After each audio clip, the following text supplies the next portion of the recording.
the height of the Renaissance. Painters are painting and sculptors are sculpting. Soon the roots of Protestantism will awake. It is the 16th century, a time of great discovery and great strife. The American colonies are just starting to be established by the Spanish, and it will be some time before they recognize anything more than just that. Moreover, as you can see by this map, the world of the 16th century looks very different from today. The state of Germany is the Holy Roman Empire, and it is split into small duchies and principalities. France owns a territory around Pamplona in the northeastern portion of Spain, and it is in the midst of this great conflict between the centralizing monarchies of Europe that they came to a head with the republics and independent duchies of Italy, which later leads to dynastic conflict between the Habsburg and the Valois.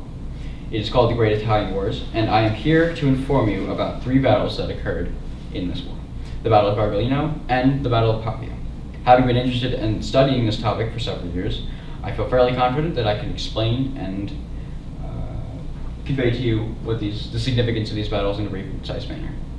First things first, however, I will give you some context into how war was waged. Firstly, we have the pike, which was a very long spear, between 10 and 25 feet, and they were used in large square formations with large numbers of men. The Swiss were the masters of the pike, yes, the neutral Swiss. They were renowned for their bravery and courage in battle.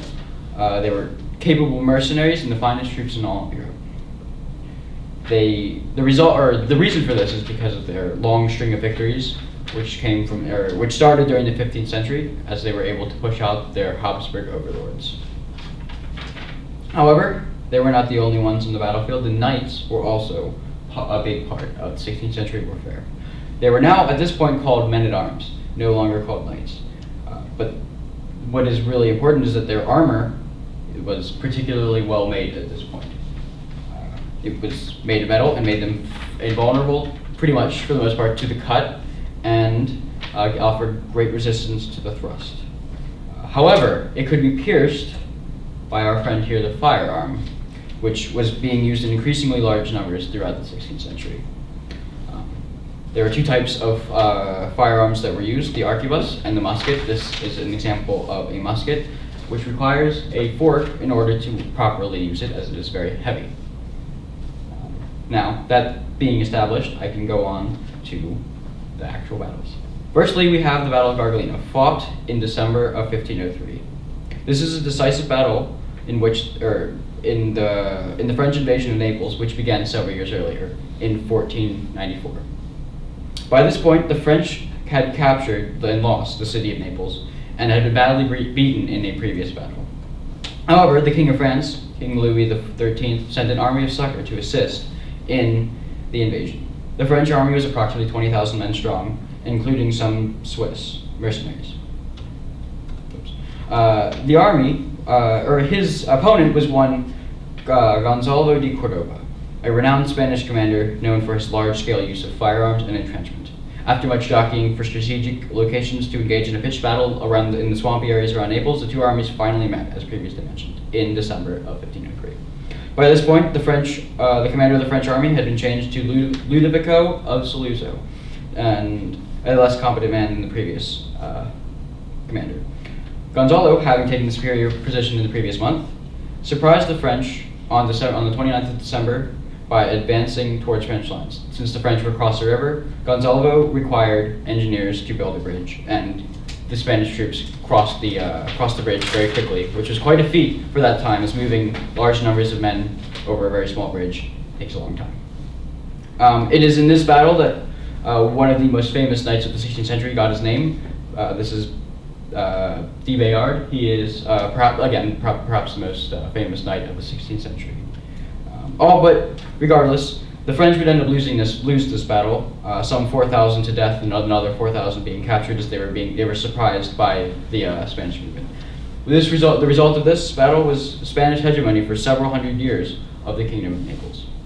Secondly, perhaps the most famous battle of the 16th century is the Battle of Pavia, which was the result of King Francis I's desire to control Italy. Not learning from his predecessors and how they had failed, he launched yet another invasion of Italy through the Alps. Francis's obstinate desire for Italy clearly knew no bounds. He was making a move for Milan, which the French had in the past won and lost. After the failure of bombardment by cannon to break the walls, the cannon decided to wait them out. Sadly, he chose a poor time to do so. In winter, his large army was cut down by disease and desertion as a result of the poor winter quarters. The 3 days prior to the battle, the French lost 8,000 men to desertion alone. An invasion army of 40,000 men was reduced to 20,000 men of all arms. The defenders of Pavia were the Spanish imperial troops. By this point, the crowns of the Holy Roman Empire and Spain had united. The Spanish imperial troops, of roughly equal strength, took up a position behind the French siege lines and forced the French into a pitched battle. Francis led his men-at-arms in a charge and succeeded in scattering the Spanish imperial cavalry, but was very disorganized after the charge. The rest of the Spanish imperial foot held the ground against the French infantry, having moved up only after seeing their king move. The Spanish imperial troops, supported by the firearms, however, proved superior, and the Imperials won the day. The resulting rout resulted in the capture of the French king, and the majority of the French nobility being killed in battle. Now, in conclusion, I hope that I have accomplished my goal to inform you adequately about a few key battles of the Great Italian Wars. Moreover, I hope I have whetted your interest in this period and will perhaps go seeking more information about it. Thank you.